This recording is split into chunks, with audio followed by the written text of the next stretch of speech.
Discover avec votre fidèle serviteur Jamal le phénomène.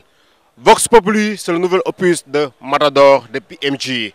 Tay muy nek en prestation fii ci CCF Discover c'est à Dakar ñëw fekk si ko seetaan ko sur scène mais aussi am interview exclusive avec Mr Matador. Vox Populi, la voix du peuple, l'album, le nouveau opus de Matador dans les bacs. Discover, bienvenue, welcome.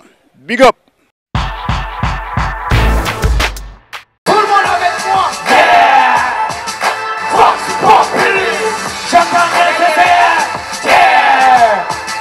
Vox Populi. Plus fort que ça, tout le monde. Yeah. Vox Populi. Yo, what no ni la donne tout papa. Quand y'a plus de nom, t'as qu'à le bouc papa. Bandi yo bouquet, tapal ko ci tappa. Pour ayul dak ma jàppal dak papa. Bam ci papé, yi di sax saxé. Dañu ci dañu public, su faat oti, te dañuy naanoon foti. Lobi ni ubbi ñu til, rus ndox ñu ñu mil. Si je fais dafa tabi tabi sani ok. Du waxi nguur ci passé tabi si ngeen. Daanu ci génocide, enrichissement illicite. Ñàkk ba sit, saw bi sit. Fuñ ko foogee mun na yokku di jëm.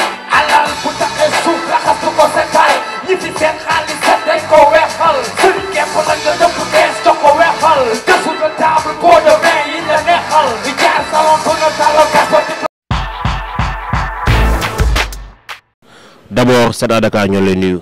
waaw maa ngi leen di fay di leen béggee aussi si di leen remercier si déplacement bi c'est pas évident. Vox Populi ou la voix du peuple. 5 ans après Xippil Xool laa nga indi Vox Populi donc pourquoi temps boobu nga toog déjà pour nous servir ce beau cocktail musical. waaw wax nga ko pour vous servir rek pour jox leen vraiment du bon son et am contenu parce que aussi moi je suis contre ceux qui font de la musique à jeter parce que ça existe la musique à jeter defar ko léegi mu neex nit ñi consommer ko tey sànni ko.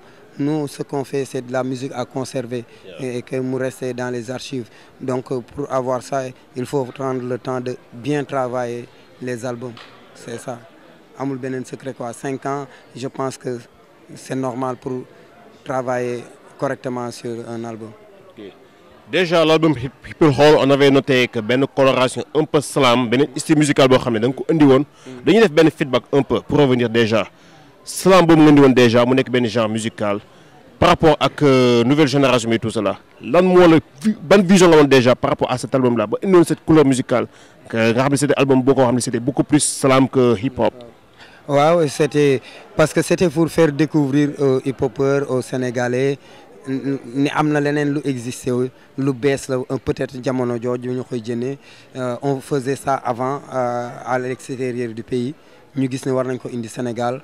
Nous avons album bi ça a beaucoup marché les gens ont beaucoup accueilli l'album Xippil Xool ils l'ont consommé pendant 5 ans yëpp on n'a pas senti que Matador et benn instant était absent sur la scène j'étais tout le temps sur la scène avec l'album Slam Xippil Xool et jusqu'à présent je joue les morceaux de Xippil Xool et voilà couleur boobu c'était vraiment pour gars yi découvrir ko gars yi xam ko ils l'ont aimé il y a plein de slameurs maintenant au Sénégal mais comme j'étais rappeur avant d'être slameur je suis revenu avec Vox Populi avec du 100% rap mais beneen style musique tamit un si biir rap bi boo xam ni voilà plus accessible et plus consommable pas du rough pas du sombre mais du rap vraiment avec la musique avec une musique qui accroche vraiment une musique qui qu'on peut danser mais avec des lyrics avec du contenu quoi donc Vox Populi c'est ça. Taxaw teem ma taxawal Sénégal askan wi sabal Vox Populi taxaw teem ma liggéeyaat Sénégal askan wi sabal Vox Populi wax ci baaxu askan wi wax ci baax ci foog ni waxal askan wi di sëkk ba sëkk ñu fëkk caatu réew mi di sempi sampaat banqaas yi naan ku nguur gi di jàpp te cheikh bi woo ci kanamu juge bi déglu PDG ak sénateur yi ministre simple citoyen tolloo atte musulman chrétien franc-maçon wala atte dossier ñu tapé jàllale ko batte woo nga wuyu ci wala ñu jëli ji ni ñu jëli jë Ousmane moom ci biir couche yi teg ko ci touche yi baaxu yaa fuusi jooni yoni dañuy jëli suñu mooni yoni dangay loxati ci Europe Amérique ba ci réewu arab yi liggéey assassin de la police assassiné Mamadou Diop assassin de la police ana ñi assassiné Mamadou Diop taxaw teem taxawal Sénégal askan wi sampa taxaw teem liggéeyaat Sénégal askan wi sampa Vox Populi taxaw teem taxawal Sénégal askan wi sampa Vox Populi taxaw teem liggéeyaat Sénégal askan wi sampa Vox Populi.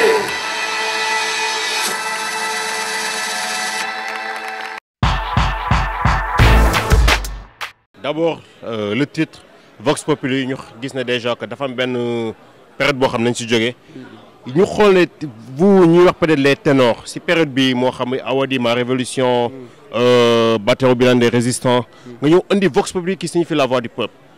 Alors c'est tout le temps continuité combat bi ngeen mëne ba léegi ou bien c'est quoi exactement?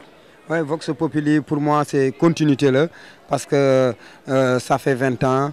Et on n'a pas changé de fusil d'épaule, on est sur ce qu'on était à la base, le combat qu'on doit mener pour le peuple. Et aussi on prend le micro parce que derrière l'album, tu vois, il y a un micro qu'on soulève et c'est pour dire que le micro là, ça représente notre arme et on préfère avoir de la violence verbale, ça peut être violent. Si biir musique bi avec le verbe mais jamais que ça doit être de la violence physique et le micro pour nous c'est une arme pour se battre contre les systèmes, contre tout ce qui est négatif, tout ce qui est donc voilà, c'est une continuité et pour dire aussi la voix du peuple, pour dire que si on a choisi de faire du rap, c'est pas pour nous représenter nous-mêmes, c'est pas pour parler de notre histoire nous-mêmes, mais c'est pour parler des problèmes des Sénégalais, du quotidien des Sénégalais, c'est pour vraiment représenter ce bas peuple-là, ces personnes-là sans voix. Donc c'est ça le rôle du rappeur dans la société et vous avez vu, les vrais qui sont restés, parce qu'il n'y a que les vrais qui restent et ceux qui sont restés, ils sont sur le même combat jusqu'à présent et on continuera de mener ce combat-là tant qu'il y aura des malfaiteurs, il y aura du négatif, nous on sera là pour transformer tout ça essayer de tout faire pour que ça soit positif. Yes, one, two, yes, tout le monde.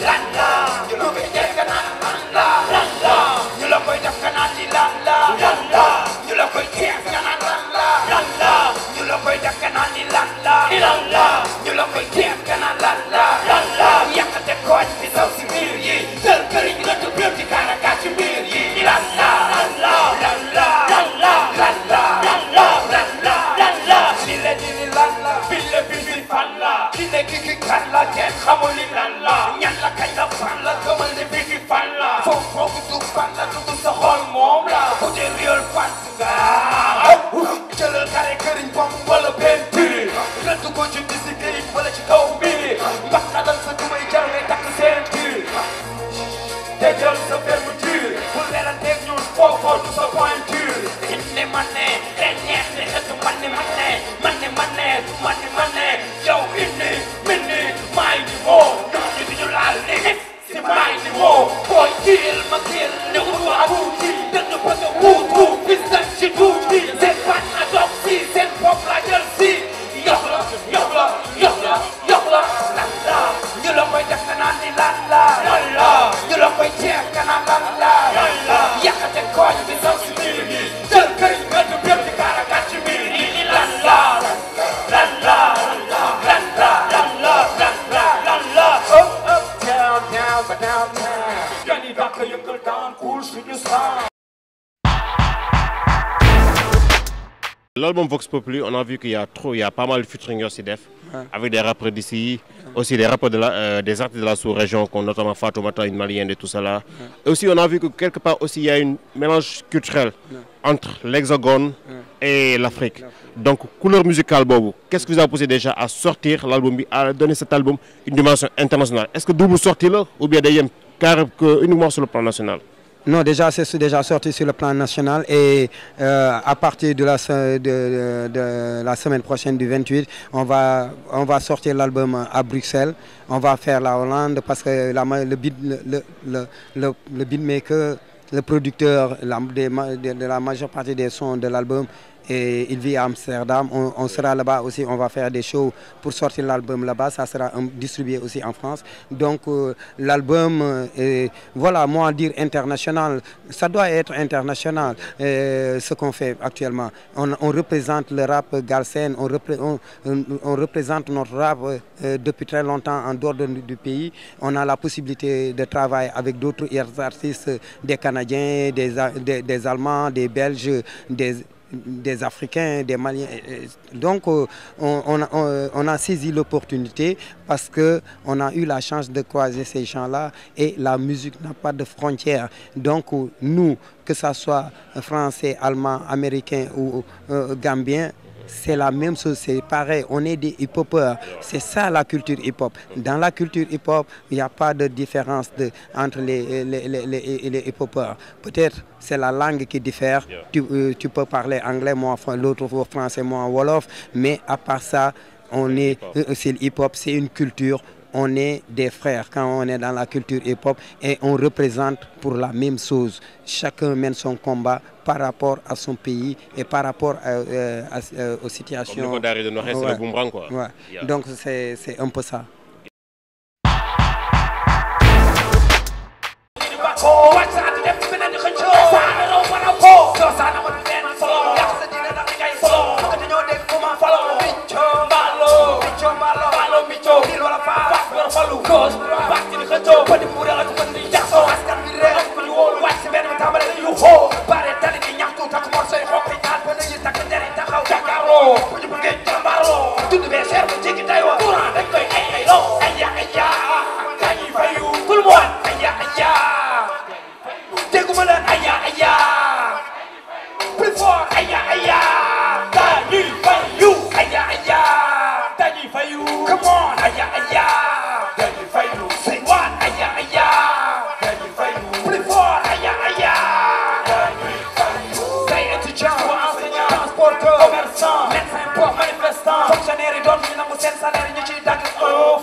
Campus bañ ñaré liif ko mas courant sotti ko ndox mu tàng seen der ñi ànd ñu ré door ko bal ni bal la gay